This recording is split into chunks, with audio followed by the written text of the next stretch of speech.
అందరికీ నమస్కారం. జై శ్రీరామ్. ఈరోజు ఒక టాపిక్ గురించి చెప్పాలనుకుంటున్నా. అదేంటంటే మోసాలు చేసి మంచి పనులు చేయడం. అది ఎంత మటుకు కరెక్ట్ అనే దాని గురించి చెప్పాలనుకుంటున్నా.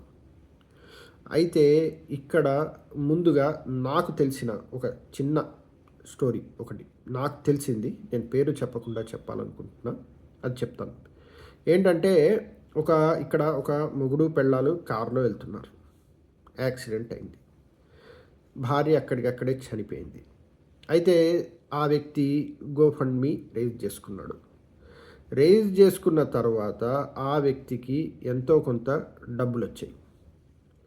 సరే, సీన్ కట్ చేస్తే ఆ వ్యక్తికి దగ్గర దగ్గర ఇక్కడ 5 ఇళ్ళున్నాయి. భారతదేశంలో దగ్గర దగ్గర కొన్ని వందల ఎకరాలు ఉన్నాయి. బోల్డంత ఆస్తుంది.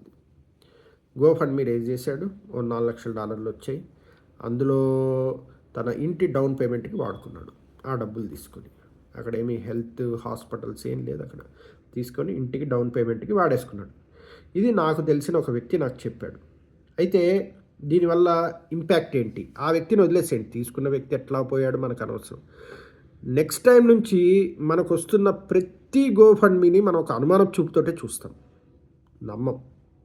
Over a period of time ఇలాంటి ఒక 4-5 ఇన్సిడెంట్స్ కంటిన్యూస్గా చూసామనుకోండి, మనం ఇంకా పూర్తిగా నమ్మం. సో అవతల వ్యక్తి నిజంగా అవసరం ఉండుండొచ్చు, కానీ నమ్మం. ఈరోజు రేపు చాలా న్యాచురల్గా చేస్తున్నారు. ఎట్లాంటి వాళ్ళైనా సరే అవసరం ఉన్నా లేకపోయినా అడగడం వల్ల ఇలాంటి ఇంపాక్ట్సే జరుగుతున్నాయి. అండ్ 2, సరే, మనకి చాలామంది ఇలాంటి పనులు చేస్తూ ఉంటే అవతల వాళ్ళలో నమ్మకాన్ని పోగొట్టడం అనేది ఫ్రీక్వెంట్గా జరిగిందనుకోండి, ప్రపంచంలో ఇంకా అందరూ మనుషులు లో ఉన్న మంచితనం చనిపోయిందనుకోండి, సమాజం చెడుగానే తయారవుతుంది. అది చాలా ప్రమాదకరమైన దారి.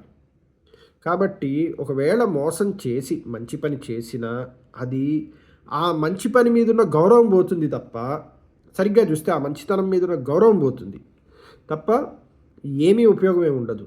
అండ్ ఇంకోటి ఏంటంటే, శాస్త్రం ఏం చెప్తుందంటే, ఒకవేళ మోసం చేసి మంచి పని చేస్తే ఆ పుణ్యము ఎవరికి చేరుతుందంటే, ఎవడైతే మోసపోయి డబ్బులు ఇచ్చాడో వాడి ఖాతాలోకి పోతుందిట. వీడికి మాత్రం పాపంగానే మిగులుతుంది అంటున్నాడు. కాబట్టి మనము దాన ధర్మాలు చెయ్యడం ఈజ్ నాట్ నెససరీ. మనము ధర్మంగా బతకగలిగామనుకో, అదే గ్రేట్. అదే ఎన్నో దానాలు చేసిన దాంతో సమానం.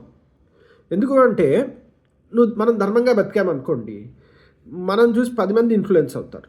10 మంది ఇన్ఫ్లుయెన్స్ అయితే భారతదేశంలో అందరూ ఇన్ఫ్లుయెన్స్ అయ్యి అందరూ మంచిగా ఉంటే భారతదేశంలో ప్రతివాడు ఎవడో ఒకడికి దాన ధర్మాలు చేయాలనుకుంటారు. ఎందుకంటే అది కర్మభూమి కనుక.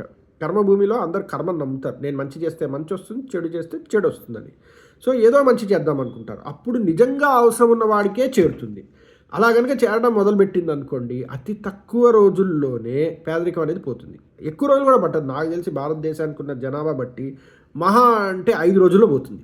అందరు మంచి వాళ్ళు అయిపోయి డబ్బు కేవలం అవసరం ఉన్నవాడికే చేరడం కనుక జరిగితే 5 రోజులు, నేను చాలా ఎక్కువ చెప్తున్నా, ఒక్కరోజు చాలు, వెళ్ళిపోతుంది.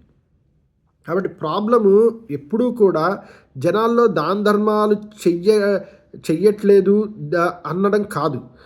ప్రాబ్లం ఎక్కడుంది అంటే, జనాల్లో స్వార్థం పెరిగి మోసాలు పెరగడం వల్ల అనేది ప్రాబ్లమే నాకు కనిపిస్తుంటుంది.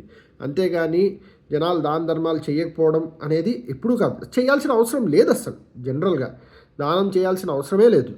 It's not necessary. నా దగ్గర ఎంత ఉందో, ధర్మంగా సంపాదించిన రూపాయి ఉంటే ఒక్క పైసా ఇచ్చినా అది చాలా పుణ్యం. అదే అధర్మంగా సంపాదించిన ₹1,00,00,000 ఇచ్చినా ఏం పెద్ద తేడా ఉండదు. కాబట్టి ఇక్కడ చెప్పాల్సిన పాయింట్ ఏంటంటే, అధర్మం చేసి రూపాయి దానం చేయడం అనేది ఎప్పటికీ మంచిది కాదు.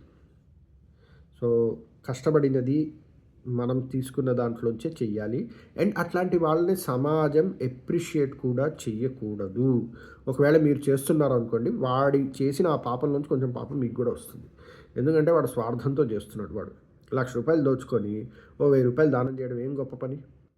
కాబట్టి అందరినీ కోరుకునేది ఏంటంటే, మేజర్ థింగ్, జనాల్లో ధర్మ మార్గాన్ని నింపే పనులు చేయాలి. కానీ దాన ధర్మాలు చేయడం వల్ల వచ్చే మంచితనం మాత్రమే అని చెప్పి ఆ పేరు కోసం చేసే దాన ధర్మాలు ఎప్పటికీ మంచివి కావు.